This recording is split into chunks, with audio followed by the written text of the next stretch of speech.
Ô, Kimberly, você não sabe. Eu fui postar no YouTube, meu vídeo foi derrubado por causa daquela playlist lá. Né, que eu vou postar, daí o negócio. Daí pediram direitos autorais. Daí derrubaram, eu tive que editar o vídeo, é um saco editar vídeo. Não tenho paciência para isso, não. Daí a música tá dentro de vocês mesmo. Cantem uma música vocês aí dentro da casa, da cabeça de vocês aí. Cantei uma música da Grimes aí pra fazer homenagem ó, à nova criança dela e do coisa lá do Tesla.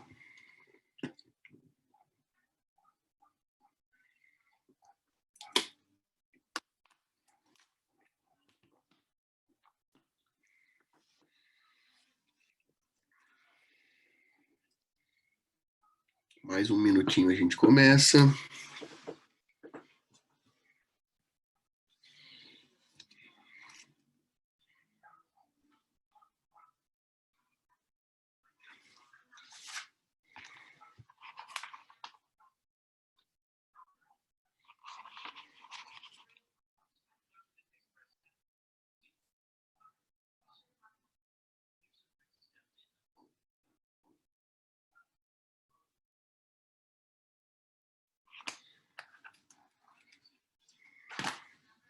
Deixa eu ver quantas pessoas tem. 19 pessoas. Bom, então tá, vamos começar. Vamos começando. Espero que todos estejam bem. Nessa quinta-feira à noite, desde já agradeço a todos por estarem aqui nesse horário excepcional, um pouquinho mais cedo hoje. Obrigado pela compreensão, pela força. Que bom que estão aqui. De qualquer forma, logo mais, essa aula também estará disponível no YouTube para vocês poderem acompanhar, reacompanhar, enfim, né? O que for melhor para vocês aí. Hoje, pessoal, a gente vai avançar, né? Semana passada a gente falou sobre toda aquela questão de direito à vida. Espero que tenham tido bons pensamentos a respeito disso, né? Um assunto delicado e juridicamente inflexível, né? Um assunto que demanda muito da teoria jurídica, né?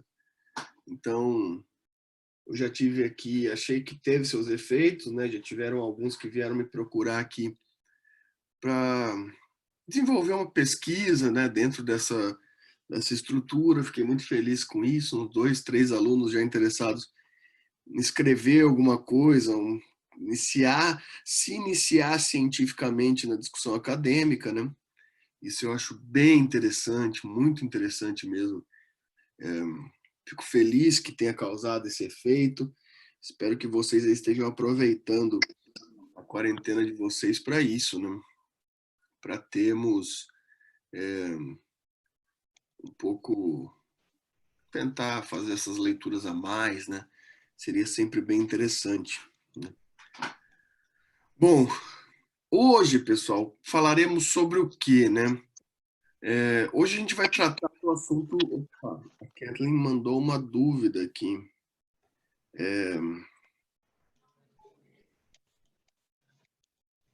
Peraí que eu tenho que arrumar aqui, que eu não estou vendo direito isso aqui. Sobre a aula passada. A dúvida consiste no seguinte, sobre a eutanásia. Por exemplo, se houver provas, entendo, né, provas à vontade, né, autonomia da vontade da parte, afirmando que a pessoa estava pedindo, implorando para que ela fosse morta, né, para que eu executasse o que ela me pediu, ser premeditadamente para qualificada a redução da pena. Entendi. Se ela tiver uma doença ou não. Peraí que deixa eu entender bem sua pergunta aqui. Então a pessoa deixou expressamente, por autonomia da vontade, né, que ela queria morrer. Daí a parte que recebeu esse pedido executa o que ela pediu, se deixa de ser premeditada, né, a morte, que é uma qualificadora penal, né, e vira uma redução da pena, mesmo se ela tiver uma doença ou não. A sua resposta, Kathleen, é não, né? Você a pessoa física, em hipótese alguma, pode cometer a retirada da vida de outra, ainda que por sua vontade, ainda que pela vontade da parte, né? Mesmo que a parte implore, que a pessoa esteja realmente em dor profunda, implore pela sua morte, independente disso, isso não retira a, não retira a possibilidade. E não, tecnicamente é, não seria não teria uma redução da pena, né? Muito pelo contrário, o máximo que a pessoa conseguiria era talvez no júri conseguir com essa justificativa é, não ter a qualificadora, mas a qualificadora permaneceria. Geralmente, né, a morte assistida, né, que não é exatamente eutanásia, mas algumas possibilidades que vêm sendo autorizadas, sempre é pela força médica, né? É sempre uma autorização médica. A pessoa física fora do ambiente médico, né, a pessoa que não tem poder sobre a definição de saúde da pessoa, não tem essa possibilidade, né? O médico, com decisão judicial, tem um vácuo, né, uma parte nebulosa jurídica que chega a permitir, mas você, eu, pessoas que não estão nessa estrutura, não tem a possibilidade de tirar a vida de outro, mesmo que o outro autorize. Né? A autorização de retirada de vida não é possível justamente por conta de que a vida é indisponível, intransferível e inalienável. Não se dispõe da vida, ela é indisponível, nem por forma de vontade, nem que você queira, você pode alienar, ela é inalienável, você não pode vender a sua vida, né? Aquela pessoa que vendeu a alma para o diabo, o contrato é nulo. Então, se você vendeu sua alma para o demônio aí, você pode pedir a rescisão contratual, porque é ilegal esse contrato, né? Sua vida é indisponível, é inalienável. Não cabe, é, não cabe que nessa questão, né? Não vai caber.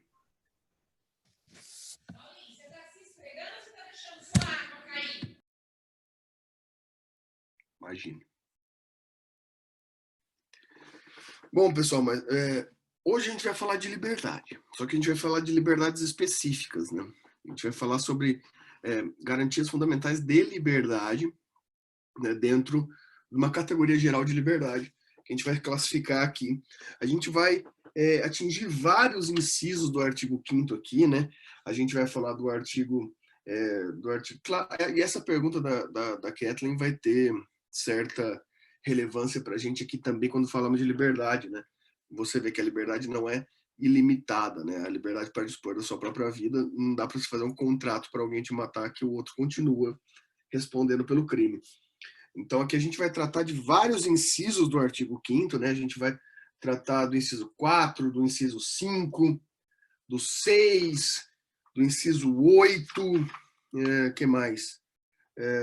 Do inciso 9, do inciso 10, né? Então, 4, 5, 6, 8, 9, 10. Nesse momento, são incisos que a gente vai tratar aqui para falar sobre a categoria da liberdade, né? Várias questões aqui para a gente tentar dispor, para a gente tentar se colocar aqui. A gente já falou um pouco sobre liberdade no começo do ano, né? A gente falou sobre toda aquela categoria do contrato social, sobre a liberdade, sendo que a liberdade é o fundamento final do próprio direito, né? A ideia contratual, que todo contrato deve ser feito por vontade, sem vícios de vontade, ou seja, todo direito moderno, todo direito pós-kantiano, todo direito do Kelsen deriva da estrutura do contrato, logo da autonomia da vontade, por conseguinte, deriva da ideia de liberdade. Então, como eu já perguntei para vocês, né, do ponto de vista jurídico, a liberdade ela tem mais força normativa do que a própria vida, né? porque a própria vida se institui pela categoria da liberdade do ponto de vista jurídico. A gente discutiu isso lá nas primeiras aulas nossas ainda, quando não estávamos nesse período conturbado que estamos, né? Então, a gente já discutiu em geral, em estrutura geral, as categorias de liberdade, mas agora a gente tem que discutir categorias específicas de liberdade, né? Então, existem algumas categorias que eu quero definir com vocês, que geralmente elas são muito faladas, né? Elas são muito utilizadas e talvez não tão bem compreendidas. E eu já vou começar com uma delas que eu acho que é fabulosa de se discutir, né? É uma categoria que se usa muito para falar groselha, né? Quase que eu falei um palavrão aqui, sempre me esqueço que tem menores de idade na turma de vocês, né? Porque tem muita gente que, na justificativa desse direito fundamental, acaba se utilizando para falar asneiras por aí, né? Vocês provavelmente já ouviram uma barbárie dialógica, né? Vocês já ouviram uma pessoa utilizando-se da comunicação, utilizando-se da linguagem, da estrutura racional da linguagem, fala aquela coisa sem cabimento nenhum, né? E daí ela diz para você: eu tenho liberdade de expressão, né? Caramba, como isso me dá um comichão quando eu ouço uma coisa dessa. Primeiro que liberdade de expressão, né, é um termo norte-americano, né? A forma estrutural desse tipo de liberdade no Brasil, na Constituição brasileira, é chamada de liberdade de manifestação de pensamento, né? É a liberdade de manifestação de pensamento. De fato, daí vem minha pergunta, né? Existem limitações para a liberdade de expressão de pensamento, né? Você é limitado, você pode ser censurado, censura, você pode ser censurado na sua manifestação de pensamento? Essa aqui é uma das grandes perguntas que eu tenho para vocês, né? E minha resposta é: calma lá, né? Temos que pensar sobre isso. Pessoal, assim como você é livre para ter qualquer ato de vida, né? Você também é livre para falar o que você quiser, para falar a groselha que você quiser. Você pode falar que a Terra é plana, se você quiser, né? Inclusive, tem muita gente que fala. Mas aqui existe uma confusão, né, sobre poder falar o que quiser e consequências jurídicas do que se fala, né? Eu já vi, por exemplo, muita gente ofendendo, degradando outras pessoas, né? Essa é uma discussão que eu sou um usuário contumaz do Twitter, né? Um dos piores lugares que existem na face da Terra, né? É o verdadeiro chorume da humanidade, tá no Twitter, né? É um lugar terrível, não sei porque eu tô lá ainda, sou viciado nessa estrutura. Sigo pessoas tenebrosas nesse lugar. E eu tava vendo essa semana mesmo, não sei se foi ontem ou antes de ontem, uma pessoa sendo extremamente racista, né? Eu também acho que é a melhor rede social e a pior ao mesmo tempo, né, Fernando? Que lugar terrível, né? Talvez seja a representação do purgatório, não sei, ali deve estar alguma coisa assim.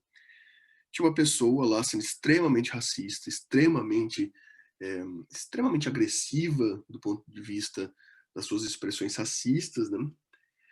E começou, claro, um debate no Twitter, isso sempre gera um debate, né? Vira hashtag, vira texto, carta de repúdio, né? E daí a justificativa dessa pessoa é que ela não estava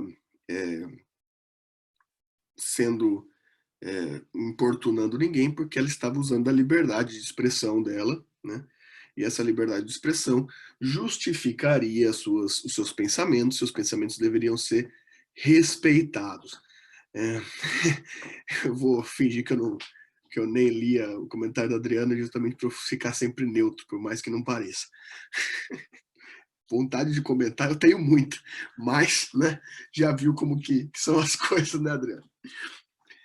Ai, ai. Enfim, pois é, pior ainda, né?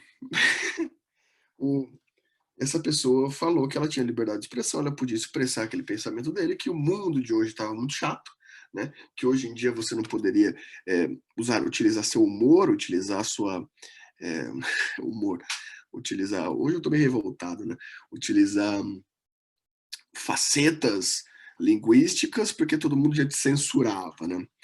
Veja, a liberdade de expressão, a minha questão é, essa pessoa pode falar o que quiser, ela pode falar o que quiser, ela tem manifestação livre de pensamento. Isso não se confunde com possíveis consequências jurídicas quanto à liberdade de expressão, à manifestação de pensamento, né? Você tem, sim, crimes específicos, né?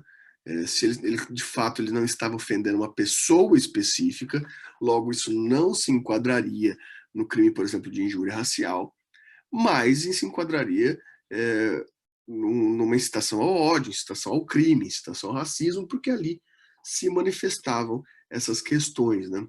Ou seja, existem consequências específicas e não só consequências criminais, que normalmente são as que a gente pensa. Muito pelo contrário. Eu acho que a questão mais importante da gente falar de manifestação de pensamento é dizer que as consequências cíveis, né, as consequências cíveis são as mais as mais claras aqui, né? Veja, se alguém se sente ofendido com sua liberdade de manifestação de pensamento, ela tem o direito de processar civilmente essa pessoa, pedir indenização de danos morais, né? A liberdade, nesse sentido, é uma liberdade ampla, né? Ou seja, você não será censurado, não. Isso não é censura, isso é consequência cível.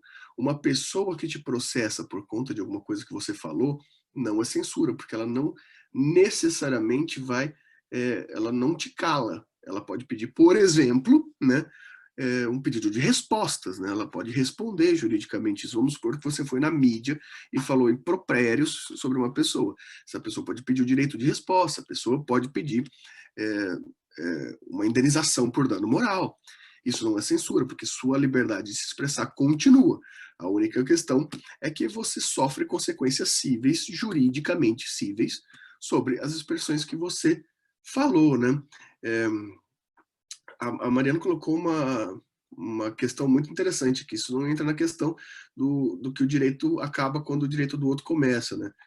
Exato. Toda liberdade, ela se manifesta isso. Então, não tem uma liberdade maior do que a outra, né? A sua liberdade de manifestação de pensamento, ela é limitada até o ponto de influência em outras pessoas, né? Isso sempre foi assim, né?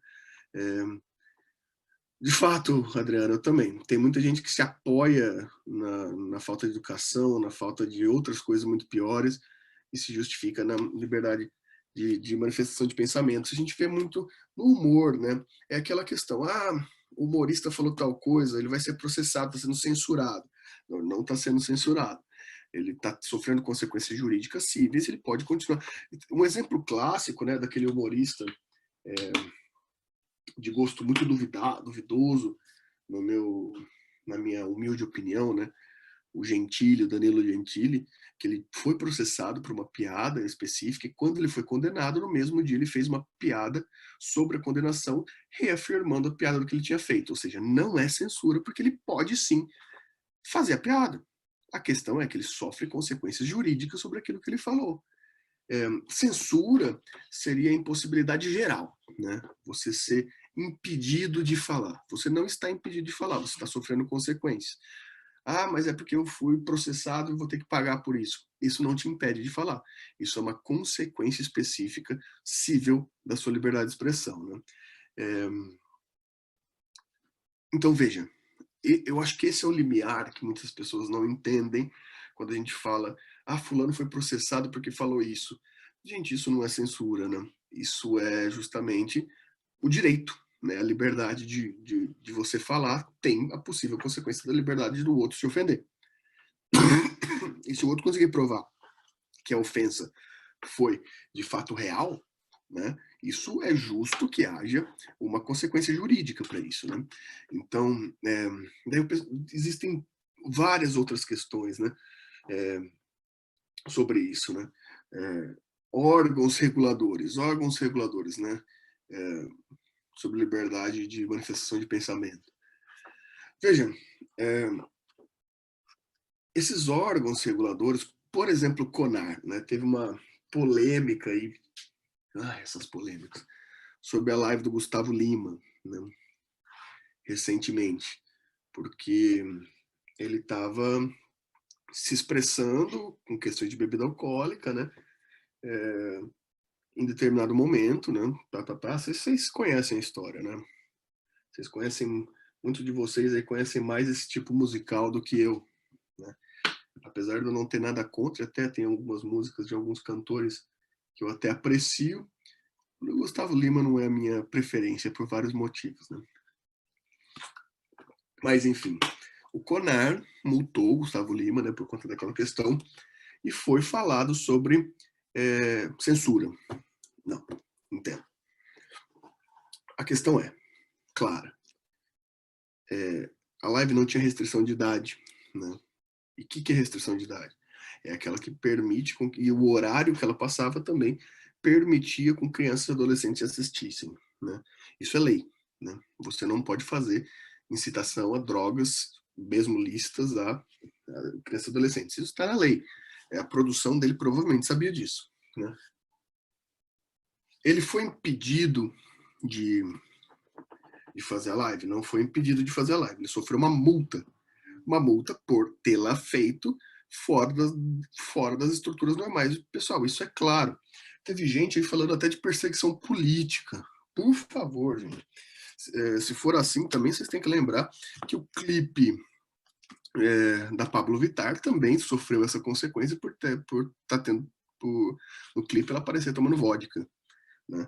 É a mesma consequência jurídica, né? Então vejam, você tem o direito, o clipe não foi tirado do ar, assim como a live aconteceu, a multa veio para transparecer uma consequência jurídica da manifestação de pensamento, né? Essa é a grande questão. Talvez a única questão privativa na liberdade de manifestação de pensamento é que o Brasil veda, e daí é uma vedação, né? A Constituição brasileira veda a manifestação de pensamento do anônimo, né? Você não pode fazer manifestações anônimas, né? Daí você pode me dizer assim, não, mas eu sei que, por exemplo, existem jornais que fazem manifestações anônimas, né? A gente vai entrar na lei de imprensa, mas ainda assim não há manifestações anônimas nem aí. Quando você tem, por exemplo, um informante anônimo na mídia, ou todas essas questões, né? Repórteres que não assinam, todo jornal, toda revista, todo veículo de imprensa tem um editor. E esse editor ele responde pessoalmente, ainda que pelas matérias anônimas. Então você tem uma figura, uma pessoa física identificada que responde pelas matérias anônimas. No Brasil, a manifestação de pensamento deve ser colocada sobre quem fala, né? Ou seja, a liberdade de manifestação de pensamento, ela deve ser clara, ela deve ser manifestada a partir de quem fala, né? Se você faz manifestações anônimas, isso tira a qualificação da possibilidade, da legitimidade da sua manifestação de pensamento. Então, acaba gerando conflitos específicos, né? O anonimato não é permitido na manifestação de pensamento. Eu até trouxe para vocês aqui, ó. Deixa eu mostrar. Cadê? Aqui. Vocês estão vendo aqui, né? Essa decisão aqui, né? Que é o inquérito 19577 do Supremo Tribunal Federal, que o Carlos Veloso foi relator, né? Foi um processo de 2005. Ele traz lá no seu conteúdo o julgamento sobre denúncias anônimas, né? Então, olha só aonde isso desemboca, né? Por a Constituição brasileira entender que a manifestação do pensamento é livre, vedado o anonimato, Então, como que ficam as denúncias anônimas, por exemplo, né? Bem, fica muito claro quando no voto do ministro Celso de Mello, nesse acórdão aqui, né, nessa decisão do Supremo Tribunal Federal, que não, a denúncia anônima não vale por si para fundamentação de inquérito, né? Para fundamentação de persecução criminal, para fundamentação de investigação, né? Por que isso, pessoal? Por quê? Pelo risco do anonimato, né? Fundado no anonimato, você pode simplesmente querer prejudicar outras pessoas, né? Porque você não sofre consequências. Se você, por exemplo, denuncia criminalmente uma pessoa, eu denuncio um de vocês aí, falo que você me roubou. Eu vou estar cometendo crime de denunciação caluniosa, né? Eu cometo crime. Então, por trás do anonimato, né, sempre há a possibilidade da injustiça, né? Então, hoje em dia se veda, a Constituição de 88 veda o anonimato, né? Vocês sabem que o anonimato dá coragem para as pessoas, né?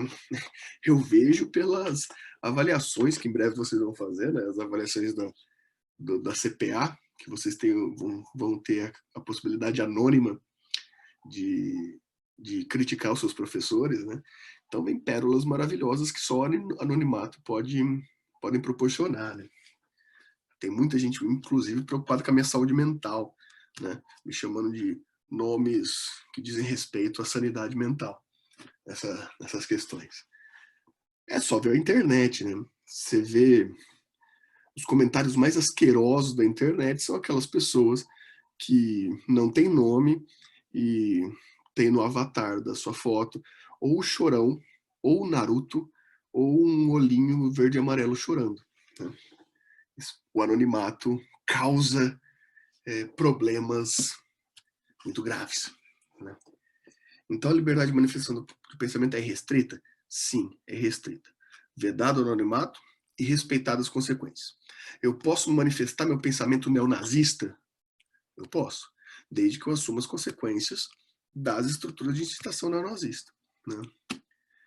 Eu posso, olha que só que interessante, eu posso manifestar meu desejo de que fulano morra?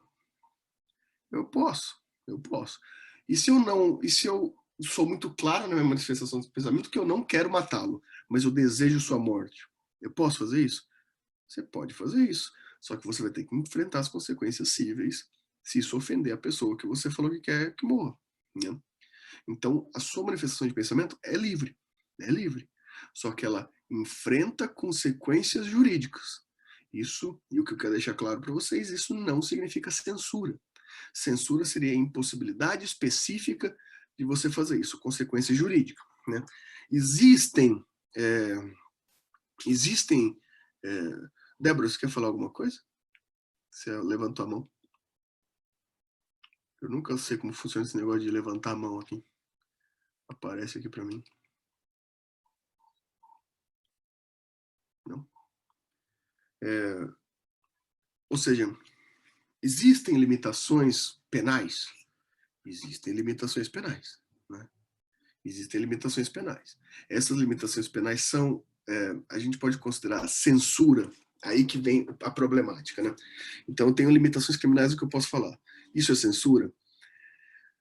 Tecnicamente não, porque não há, porque já há uma prévia disponibilidade normativa de que aquilo dá uma consequência penal. A censura seria após você ter cometido um ato de fala, né, após você ter realizado determinada coisa, há uma proibição estatal, sobre uma proibição, uma vedação estatal sobre a manifestação daquilo. Então não há uma prévia análise criminal, sim uma posterior. Vamos ver aqui as perguntas. A Mariana perguntou como era dada a consequência para atos contrários ao governo vigente na época do período militar, né?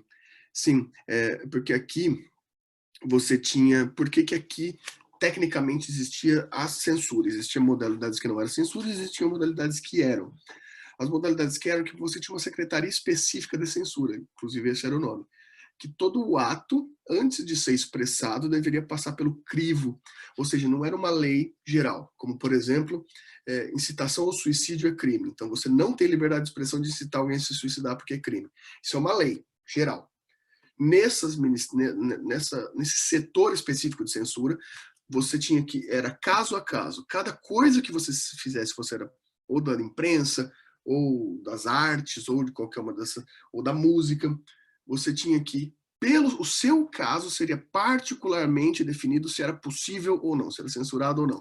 Então não era uma lei geral, eram estruturas específicas para cada caso. Por isso que, tecnicamente, essa questão é censura, né? Vamos ver aqui que tem algumas questões aqui. A Kimberly perguntou se eu estivesse sofrendo algum tipo de bullying na internet por uma pessoa anônima. É possível saber quem é essa pessoa anônima por trás disso? Sim, o anonimato por si já está uma violação de direito à manifestação de pensamento, né? A grande questão aqui é como, né? Felizmente, hoje a gente tem lei específica para perseguição de internet, etc., né? Tem a famosa lei Carolina Dickmann, né? Para exposição de fotos íntimas, etc., e algumas questões. A gente tem, inclusive, no Brasil, várias delegacias de crimes virtuais, né? Só que, claro, para isso a gente precisa ter possibilidade técnica de encontrar essa pessoa. É possível, tá? Mas não vou dizer para você, Kimberly, que é fácil. Vamos ver o Gustavo. O Gustavo está citando o 8º, né? Ninguém será privado de direitos por motivo de crença. Já vamos chegar lá, tá, Gustavo? A gente vai falar, estamos falando primeiro da manifestação de pensamento, daí depois eu vou falar da manifestação da liberdade religiosa, tá? Então segura sua pergunta um pouquinho aqui para a gente já falar de liberdade religiosa, que a gente ainda não entrou nela.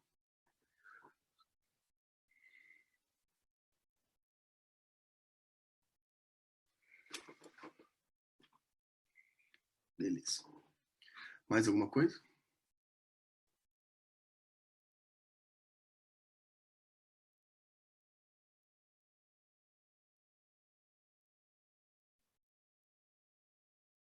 Tá. Beleza. Então, vamos agora, já se isso tá claro, então quais são os pontos? Liberdade de manifestação do pensamento é ampla, é universal, vedado o anonimato e com possíveis consequências jurídicas prévias. Consequências jurídicas prévias, né? Isso a gente já falou, né, que isso faz parte da ideia do princípio da legalidade, que está no artigo 5º 2, eu volto a falar dele depois, que é aquela questão de que a lei só atinge, você não é obrigado a fazer ou deixar de fazer aquilo que não esteja previsto em lei. Então, eu começo a falar aqui, por exemplo, eu me irrito demais com a galera que fica falando que a Terra é plana. Então, faço uma lei, eu sou deputado, eu faço uma lei falando que incitação ao terraplanismo é crime. Aquelas pessoas que expressaram antes não vão sofrer essa consequência, entendeu? Então, essa é a diferença da estrutura de censor e estrutura de lei. A estrutura de lei nunca atinge pessoas específicas, só do ponto para frente, né? Então, você não pode pegar pessoas específicas, é sempre de conteúdo geral, né? Certo? Beleza, então. Então, agora vamos já falar sobre a ideia de liberdade religiosa, que aqui tecnicamente a gente vai chamar de liberdade de consciência, liberdade de crença e liberdade de culto, né? Liberdade de consciência, liberdade de crença e liberdade de culto. Por trás dessas liberdades, a gente vai estar discutindo a ideia de Estado laico, né? Bom, então temos muitas questões a falar sobre isso, né? Muitas.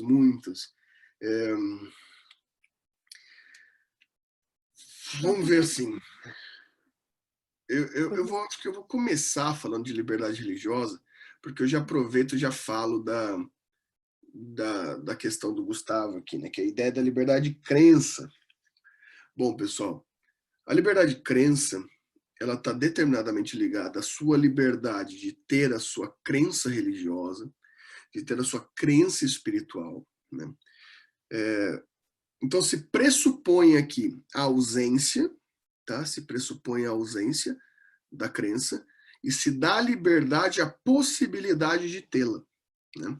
Por que se pressupõe a ausência?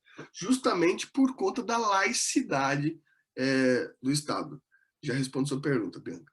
O Estado laico, pessoal, isso aqui é muito importante a gente primeiramente definir. O que é Estado laico? Né? Estado laico significa que o Estado tem alguma religião? Significa que o Estado se liga a alguma estrutura religiosa? Significa que o Estado não pode ter religião? Não, nada disso. Significa que o Estado se desliga, né? O Estado se desliga de vínculos religiosos, devendo ao Estado, essa é a parte mais importante, devendo ao Estado assegurar liberdades de crença, liberdade de consciência e liberdade de culto. Significa dizer que o Estado não pode determinar exclusivamente uma estrutura religiosa, ela não pode impor estruturas religiosas.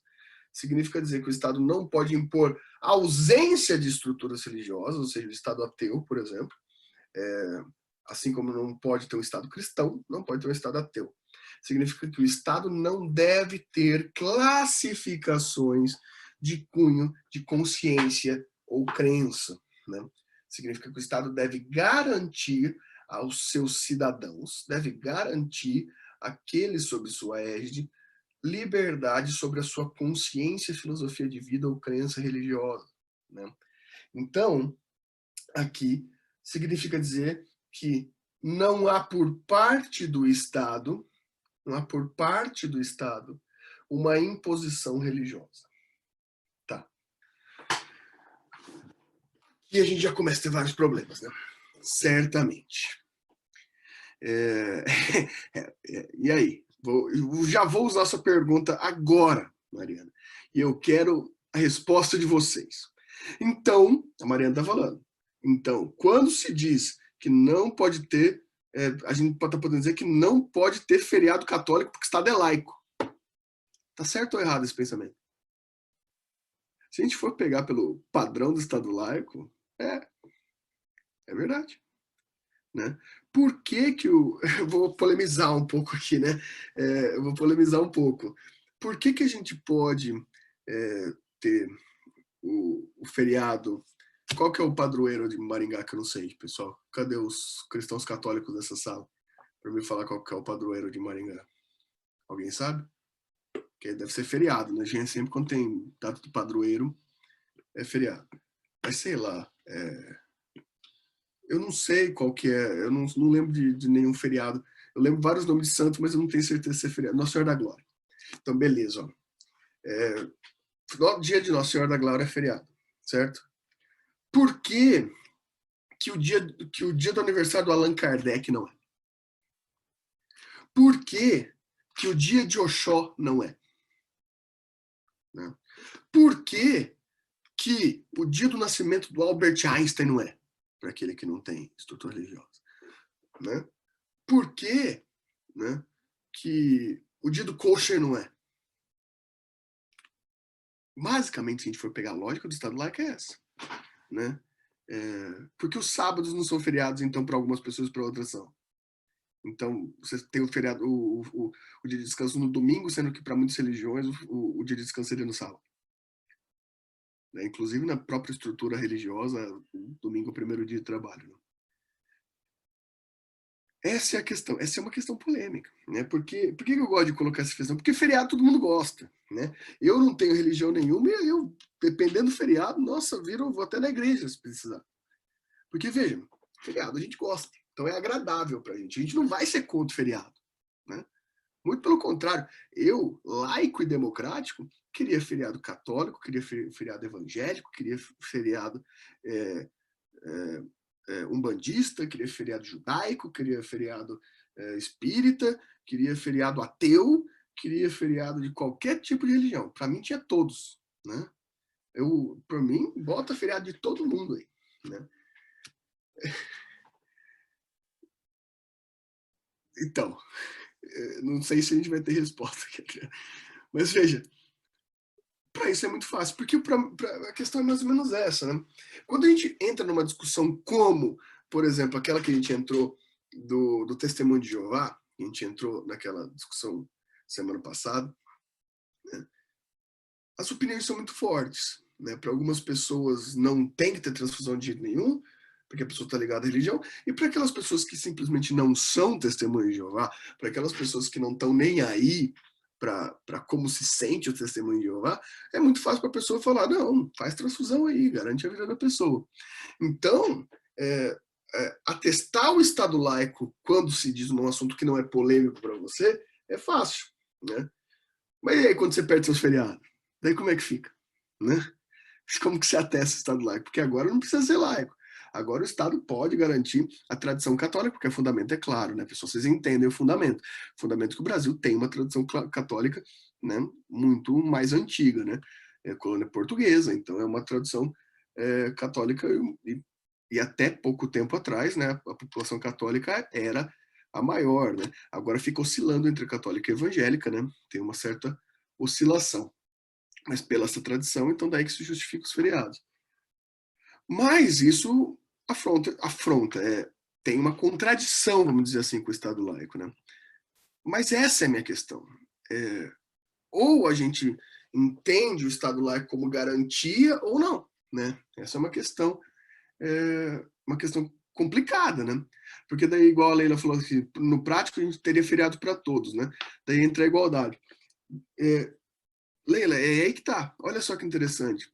Se for assim, eu também posso abrir uma religião amanhã. Falar que semana que vem é feriado, né? Então fica toda essa questão, né?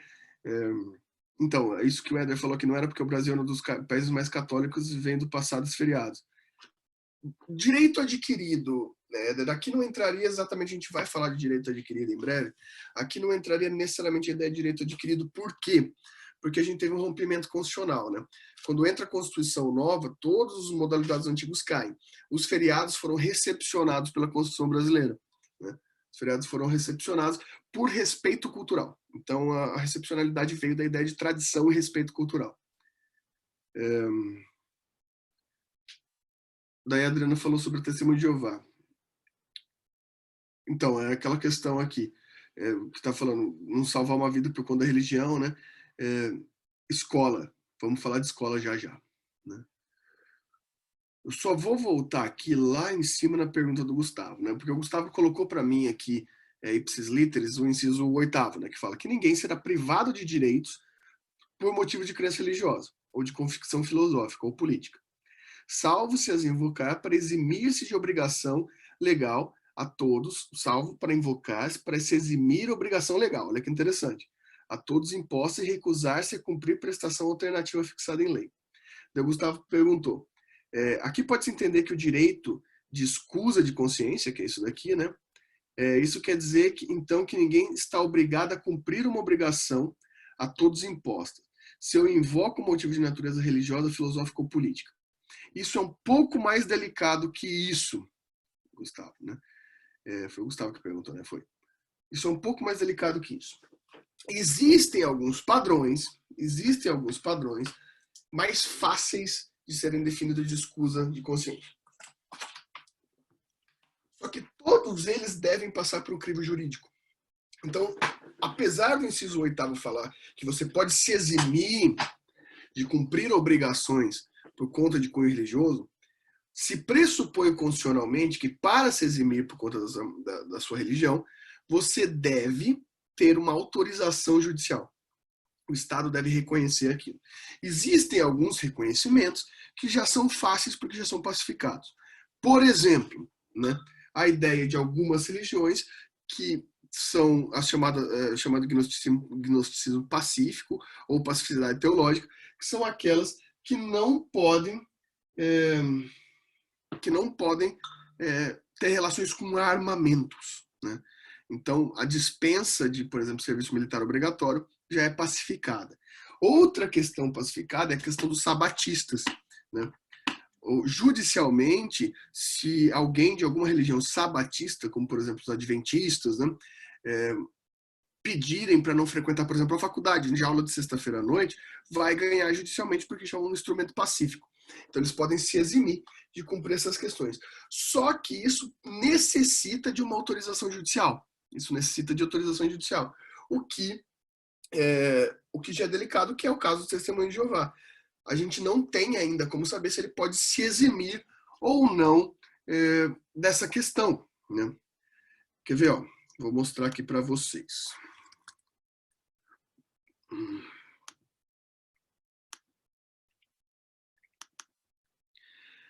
Essa aqui é o site do STF, né? Essa aqui é a página que vocês podem acompanhar, se vocês procurarem RE, o recurso extraordinário, 12.12.272, que é o recurso extraordinário que vem sendo julgado sobre o direito de autodeterminação dos testemunhos de Jeová submeterem a tratamento médico realizado sem transfusão de sangue, em razão da consciência religiosa.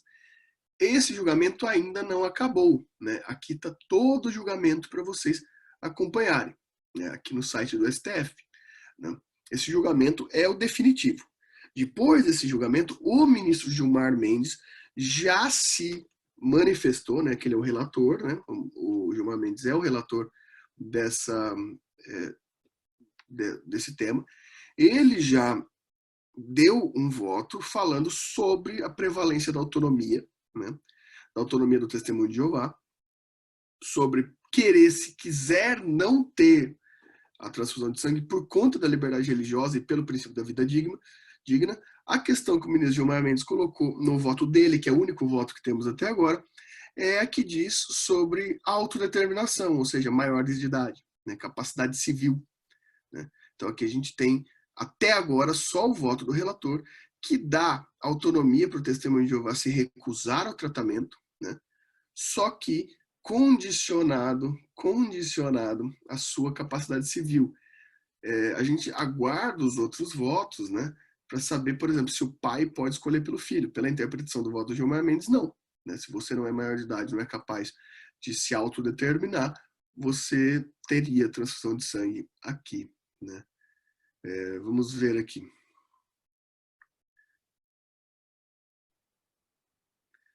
No contrato de trabalho, ele adquirir o direito de não cumprir a carga horária. Isso não é garantido, Adriano, porque o contrato de trabalho é questão pessoal, né? Prestação de serviço. A faculdade, por exemplo, ela vai ter uma obrigação jurídica, né? Se a faculdade de Maringá já faz isso automaticamente, mas outra pode se recusar, daí você vai ter que entrar juridicamente e vão autorizar. Mas é porque a decisão de prestação de serviços existe essa de se eximir. Agora, contrato de trabalho é contrato pessoal, daí se respeita o Estado laico, ou seja, você acaba, se o seu patrão pode determinar que se você não quiser trabalhar no horário de trabalho normal, você vai ter que arranjar emprego, basicamente. Eu vou para a questão da Leila, que igual na escola. A escola é laica, porém agora estão introduzindo ensino religioso. E aí, como fica? Lembrando que não está incluso o ateísmo no ensino religioso. Exatamente. Isso é uma decisão que já há decisão judicial, né? Já há decisão do STF, em que a escola privada pode ter caráter religioso. A escola privada pode ter caráter religioso, porque fica a autonomia da pessoa que será matriculada escolher se quer ou não ter ensino parcial religioso. Né? Eu mesmo estudei em uma escola de padres, então eu tive ensino religioso de tradição católica específica, jesuítica, né? Inclusive. Então, eu não tive ensino laico, eu tive ensino direcionado. Né? Só que o ensino público deve manter a laicidade. Né? Deve manter a laicidade. Houve, então, um pedido, uma ação direta de inconstitucionalidade por parte de algumas igrejas, igrejas protestantes, na sua maioria, pedindo para que fosse direito, também pela laicidade do Estado, que as escolas públicas pudessem ter ensino religioso. Né? Porque a laicidade também diz respeito à possibilidade religiosa e cultural. Daí que foi determinado, de fato pode ter. Não sei se saiu como as igrejas queriam, porque tecnicamente o ensino religioso ele deve ser abrangente, ele deve ser ensino teológico, significa dizer que ele tem ensino cristão, judaico, umbandista, espírita e etc. Em geral. Porém, se dá liberdade aos pais do estudante que não autorizem o filho a assistir às aulas de ensino religioso, caso afronte sua liberdade de consciência. Né? Isso não contaria faltas, né? Seria uma espécie de ensino a mais. E, de fato, o ateísmo não está no ensino religioso. Né? Daí veio a pergunta do contrato de trabalho da Adriana, da Débora. Há uma discussão sobre religião ser encarada como uma atividade essencial, por exemplo. Como se a expressão do Estado laico, independente de religião, se essa essencialidade for imposta. Consegue me compreender? Consigo te compreender. Veja, Débora, aqui é que a gente tem uma questão bem complicada, né? A essencialidade da religião. Isso foi reconhecido pelo Supremo Tribunal Federal, a essencialidade da religião, na discussão sobre a isenção de impostos de templos religiosos. Né? Se garantiu a isenção de impostos de templos religiosos baseada na essencialidade cultural da religião. Né? Foi com base, basicamente, na essencialidade religiosa. Né? Agora, o que se decidiu é isso, que o Estado, o Estado, tendo em vista a essencialidade religiosa, não pode dificultar a existência de religiões. Só que ele também não pode fazer. Né? Então o Estado não pode, por exemplo, construir um templo. Ele pode tirar o imposto do templo. Né? Essa mais ou menos seria a ideia. Né? Que existe essa possibilidade do Estado não dificultar a existência da estrutura religiosa. Né? Vocês conseguem entender isso? Bem, existe também a garantia estatal pela liberdade de crença religiosa que não haja nenhum tipo de preconceito religioso. Existe preconceito religioso? Claro que existe preconceito de consciência de crença. Existe muito preconceito de consciência de crença. Né? Eu vejo, existem quantos casos não existem por aí de terreiros queimados, né? Terreiros de Umbanda queimados, de agressão a determinadas culturas religiosas, né? De rapto de crianças de dentro de um seio de cultura religiosa indígena, por exemplo. Né? Talvez seja eu percebo isso, né? Que existe ainda uma dificuldade com uma religião diferente por parte da cultura, né? Até eu costumo falar isso, né? Sempre que eu acabo falando em sala de aula, né? Quando alguém me pergunta, sempre evito falar disso, mas eu acabo falando que sempre alguém acaba perguntando, é mais constrangedor, né? Sempre acabam me perguntando se eu sou ateu. E a resposta é afirmativa, certamente, né? Isso geralmente causa, eu não estou olhando para vocês, então é mais fácil para mim, porque eu vejo na cara de muitos uma estranheza e uma angústia terrível, né? Eu vejo na hora que a pessoa fica com distanciamento automático, porque existe sim muito diferenciação religiosa, né? Isso é muito complicado, né? Isso é extremamente complicado e isso é muito ruim, né? Eu procuro pensar que a consciência religiosa ela tem um significado essencial, né? A consciência em geral, ela tem um significado essencial e cultural para a vida da pessoa, né? Então, sempre quando alguém destrata outra pessoa pela sua religião, pela sua ausência de religião, é necessário pensar como ela se sente bem com a sua própria consciência de fé, né?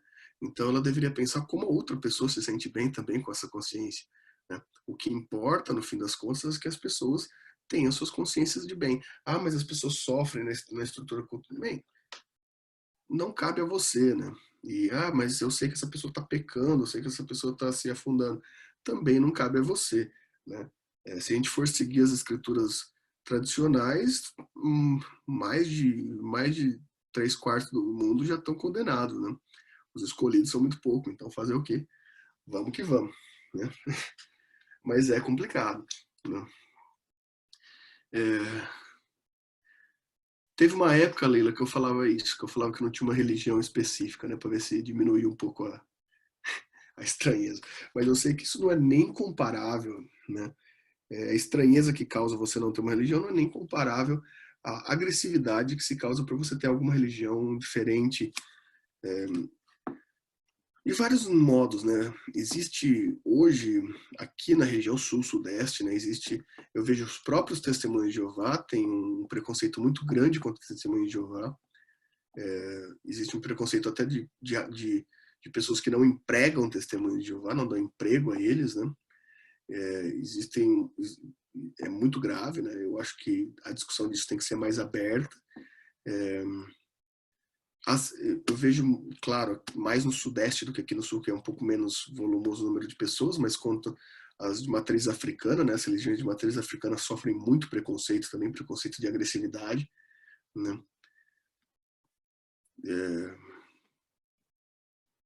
Não tenha dúvida, Andréia, não crer é sempre uma potência da crença, porque normalmente não crer é uma potência, geralmente são aquelas pessoas que você vai ver que sempre estão atrás de estudo teológico, né? Porque é a angústia da crença, né?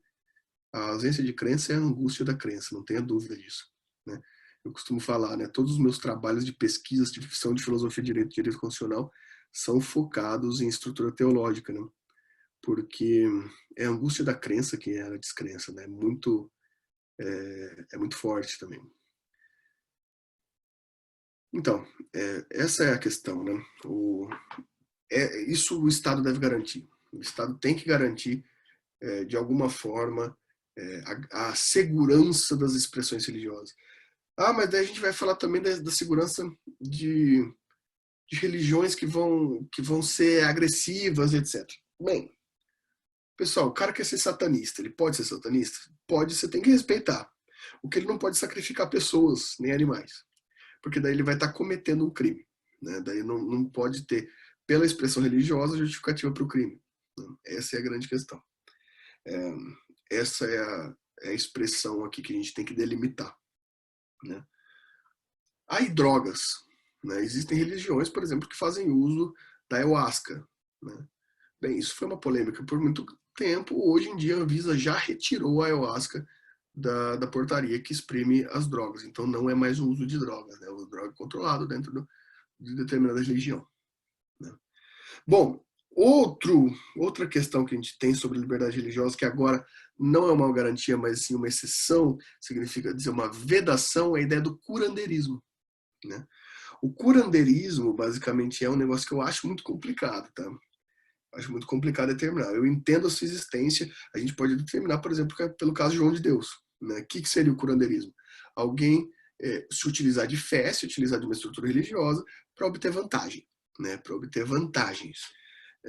Isso seria o curanderismo, né?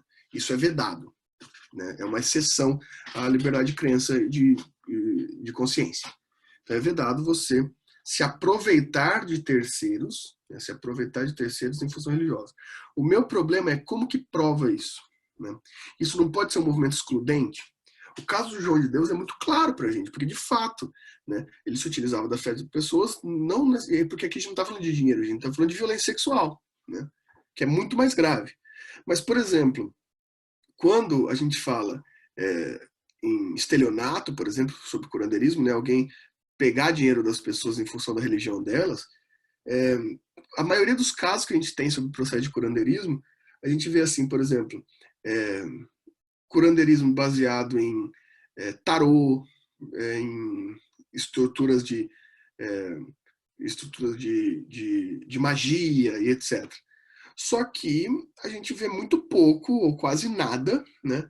Por exemplo, de religiões tradicionais, né? De religiões tradicionais onde a gente sabe que não generalizo de forma alguma. Quero que fique claro que não é generalização, porque existem pessoas muito de bem e a maioria delas são. Mas que alguém se aproveite de uma religião cristã, por exemplo, para pegar estruturas como dízimo ou qualquer outra coisa, não sei como é que a gente pode chamar aqui para ser generalizado, para se locupletar, para ter vantagem disso, né? Então, fica muito delicado a gente saber quem está fazendo isso por crença e quem está fazendo isso por curandeirismo, né? Por falcatrua. E o problema é que isso acaba sempre caindo, até pelo nome curandeirismo, né? Acaba sempre caindo em religiões menores, né? Esse é o meu problema. Eu acho que existem pessoas que acreditam nas religiões menores, Ah, tem gente que lê sorte, não sei o quê. É culto, é crença, né? Existem pessoas que acreditam. Vocês não acreditam em signo? Eu acho o maior absurdo do mundo acreditar em signo, né? Eu acho uma loucura. Para mim, a Terra plana é socialmente aceita. Mas tudo bem, você acredita em signo, cara. Fazer o quê? Eu sou obrigado a te respeitar. Sou obrigado a te respeitar, que aliás eu sou, né? Eu sou de Leão, minha lua é em Libra, né? Para quem quiser ficar sabendo, né? Meu ascendente, minha lua são em Libra e eu sou de Leão, inclusive. Daí você vai falar que eu não acredito em signo por conta disso, né?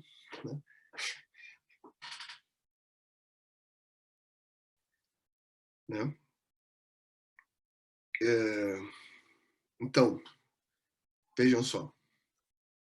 Deixa eu só ver uma coisa aqui. Beleza.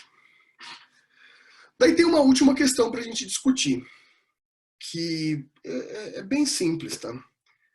Que é a ideia de fixação de crucifixos em estabelecimentos públicos, né? Repartições públicas, imagens específicas, imagens divinas, imagens sacras em, em repartições públicas. A palavra Deus é fiel nas notas de dinheiro. Isso é afronta ao Estado laico ou não? Bom, pessoal, o que é decidido juridicamente? O que o nosso STF decidiu? O nosso STF decidiu que em repartições públicas é possível que se tenha por aquilo, a mesma coisa que. Quem tinha falado mesmo? Esqueci quem tinha falado. Foi o Éder que falou, se eu não me engano. Agora eu não vou achar aqui. Existe uma estrutura cultural que permite isso. Porém, é possível a retirada, se assim for de vontade do administrador, né? Do administrador público, etc. Né? Tem dois juízes aqui em Maringá, por exemplo, que retiraram os crucifixos e colocaram um quadro de uma pessoa que eles gostavam, né? Ou seja, interessante, né? Agora, a questão da nota de dinheiro, de Deus é fiel na nota, assim como a questão que a gente colocou lá no começo da nossa discussão de Constituição, sobre na presença de Deus no preâmbulo da Constituição. O STF decidiu que não afronta o Estado laico, né?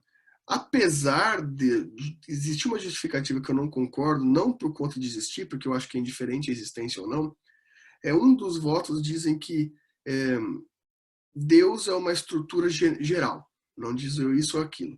Bem, eu discordo disso porque existem religiões politeístas, existem a ideia de Deus normalmente ocidental, né? Deus como estrutura judaico-cristã, etc., né?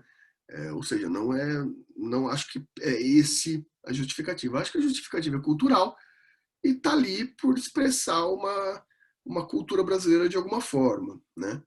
Mas não acho que falar que justificar na palavra Deus a universalidade. Mas, enfim, se entende, o STF entende que tudo bem, que não afronta a, a laicidade do Estado. Você vê, André, que loucura? Fala tudo meio pirado aqui. Bem, alguma dúvida disso? Ainda falta liberdade. Vamos ver. A Débora perguntou, e quando na entrada do município existe um símbolo maçônico por conta do prefeito da cidade de ser um? Até onde eu tenho conhecimento e pelas decisões judiciais, leitura, etc., Débora, a estrutura maçônica não se considera religião, né? A estrutura maçônica é direito de reunião, né? É clube. Apesar de ser uma sociedade discreta, que tem uma história gigantesca, né?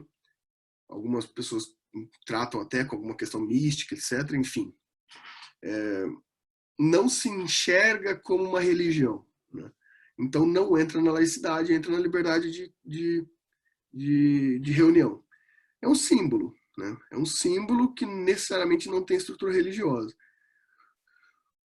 É aquela coisa, fica a critério do. É tipo Lions, isso mesmo que o Eder falou, é tipo Lions, Rotary. Não tem nenhuma proibição para que isso seja feito.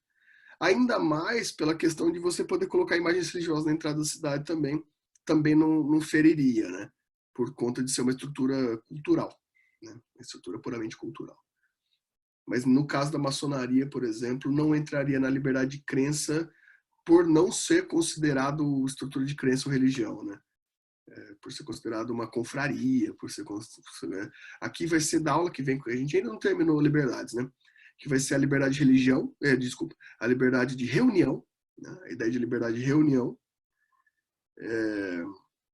e a ideia de liberdade de imprensa, de trabalho, etc. Né?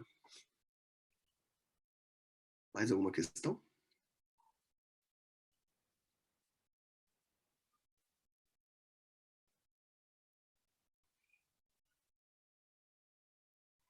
Nenhuma questão? Beleza, então, pessoal. Hoje a aula foi longa, já é 20 para as 9. Então, agradeço a presença de todos vocês. Qualquer dúvida, estou à disposição. Ainda não terminamos liberdade, continuamos as liberdades semana que vem. Muito obrigado. Deixa eu ver, peraí, só a Bianca perguntou um negócio assim, aqui. Censura pode ter... Ah, é verdade, Bianca, esqueci de responder. Obrigado por me lembrar. A censura pode ter ligação com a ideia de tribunal de exceção. O tribunal de exceção, ele se utiliza de formas específicas que se atribuem à censura. Porque a censura é a decisão específica sobre pessoas específicas. Né? É a decisão sobre a manifestação de pensamento específico. O tribunal de exceção é sobre o ato específico. Então, os dois têm a mesma natureza. Né? Um está na ideia de punição de ato, o outro está na ideia de punição de manifestação de pensamento.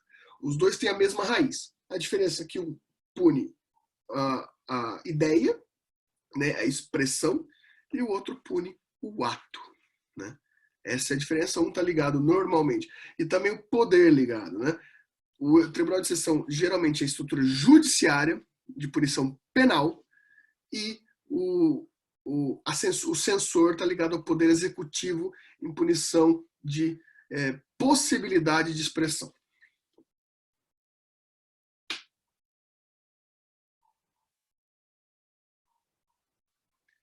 Isso aí. Mais alguma coisinha? Beleza, professor? Professor. Beleza, liga aqui, professor.